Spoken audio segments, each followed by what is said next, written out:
So, yesterday was the first day of our SP and self-concept course. We had a very interesting and deep, good session. Um, I just wanted to make a reminder, if you want to join us, you can still join us.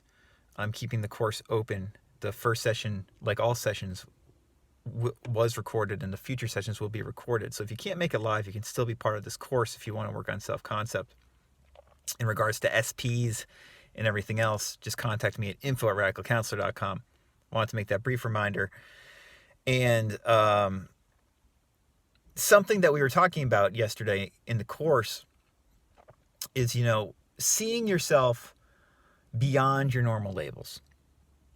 And this is something that I think correlates to so many areas of our life and can be utilized in so many helpful ways.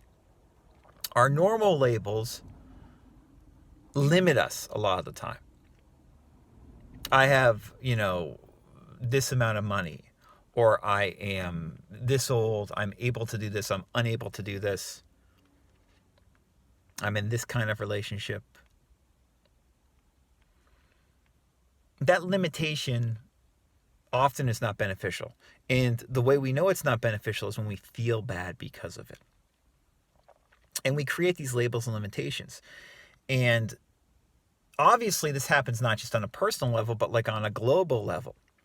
It's kind of like, just the plight of humanity, if you want to call it that. We see this, currently in the Middle East with the horrific events that are happening over there. And in my opinion, the way to usually best deal with this stuff is to look at it, not to shy away from it, and to recognize that when we label something, we often limit ourselves and our ability to feel open, free, and present. So, I personally think that how to do this is often described more holistically than through manifesting teachings from via other avenues, like Buddhist teachings, for instance. I think describe how to holistically deal with perceived limitations and labels in a more helpful way sometimes than some of these New Thought teachings do. Because when we really get beyond labels,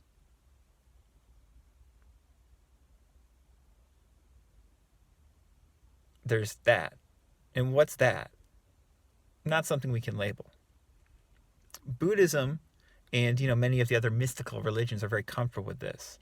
In New Thought, we often hear people say, like, you get beyond, and then we label them, say, this is the I am presence or whatever. That's cool, but really, how can we just get beyond all that? Most of you know I'm a huge fan of Byron Katie, and Byron Katie's, one of her main things is like, what would you be without your story? That's getting beyond all that. What would you be without your story? You would be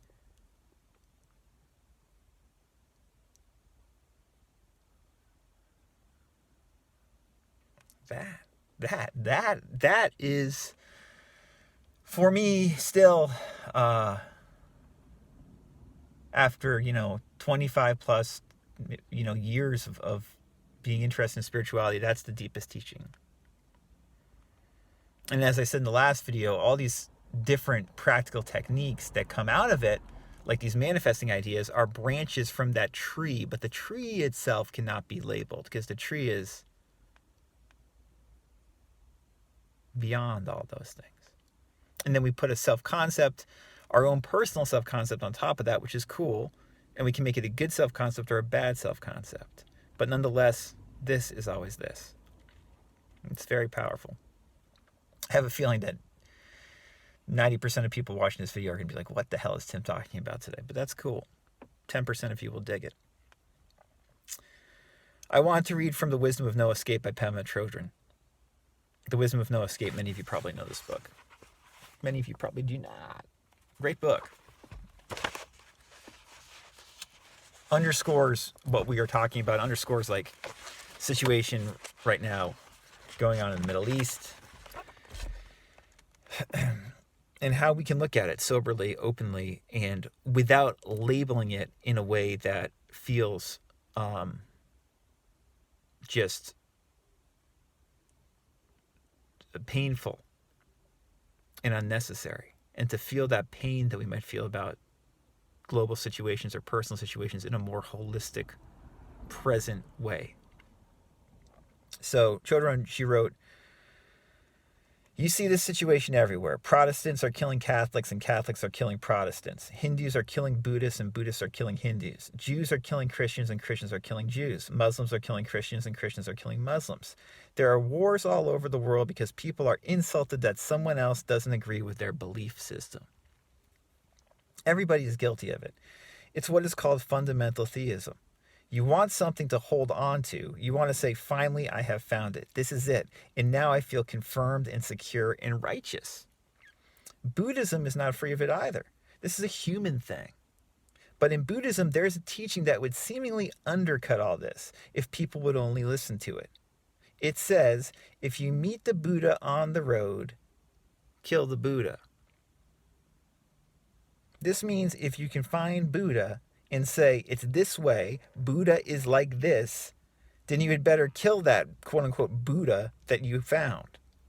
That you can say it is like this. Contemplative and mystical Christians, Hindus, Jews, people of all faiths and non-faiths can also have this perspective. If you meet the Christ that can be named, kill that Christ. If you meet the Muhammad or the Jehovah or whoever that can be named and held onto and believed in, smash it. Now we get to the interesting part. How do you do that? Although this approach sounds pretty aggressive, when we talk this way, we're actually talking about the ultimate in non-aggression. People find it quite easy to have beliefs and to hold on to them and to let their whole world be a product of their belief system. They also find it quite easy to attack those who disagree. The harder, more courageous thing, which the hero and the heroine, the warrior and the mystic do, is continually to look one's beliefs straight in the face, honestly and clearly, and then step beyond them. That requires a lot of heart and kindness. It requires being able to touch and know completely to the core your own experience without harshness, without making any judgment. When you meet the Buddha, kill the Buddha. Means that when you see that you're grasping or clinging to anything, whether conventionally it's called good or bad, make friends with that. Look into it. Get to know it completely and utterly. In that way, it will let go of itself.